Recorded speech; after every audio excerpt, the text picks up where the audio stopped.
Hello my friends of the world. This video is about how can you stand out by studying world cities. So for the last 11 days I've been in 7 cities, 3 countries, giving 4 speeches. I was in Melbourne and Sydney, Australia. I was in Beverly Hills, San Diego, Las Vegas, and now I'm in Toronto, Canada. So when I was in Melbourne, I was talking to my friend Rashawn, and he's saying how Melbourne, at least in the first few days, were a bit nondescript. Meaning, if you're in Melbourne, you're at a cafe, at a restaurant, you can literally be anywhere around the world. Maybe in Toronto, where I'm now, or New York City, and there's places that remind me of LA. But what world cities do, at least the ones that stand out, they have very specific characters. So at least Australia as a country, you know, you have the kangaroos, you have the Great Barrier Reef. When you're in Sydney, you have the Opera House, where it's like recognizable around the world.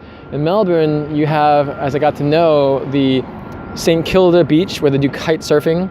And so there's certain things that make it less nondescript. But for you, if you want to stand out, it's about what are areas in your life, in your career, your business, your professional life, that help you stand out. In my case, for instance, I am an international speaker. I am a #1 bestseller on Amazon. I've given over 1,000 speeches. I also created the only homeless youth program of its kind in the world, where we teach Korean life skill programs for teenagers living in the largest shelter in the country, in the US country. But it still comes down to how do you stand out. So when you look at cities, again, you look at New York, a lot of things stand out, like the Empire State Building or the United Nations or Wall Street. If you're in Paris, you have the Eiffel Tower. If you're in Seattle, you have the Space Needles. So for you, really think about how you stand out. So right now, let's say I'm in Toronto. I am literally in downtown, so you see that? That's the CN Tower. It's the tallest freestanding structure in all of Western Hemisphere. It used to be the tallest structure from 1976.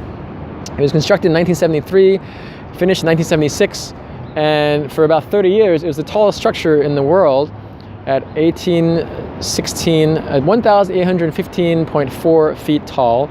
Now it's still the largest tallest structure in the Western Hemisphere, but it's now the 3rd tallest in the world, because there's another one, I think the Burj Khalifa is taller. But when you look at world cities, studying New York, Paris, Rome, they all have different things that make them stand out.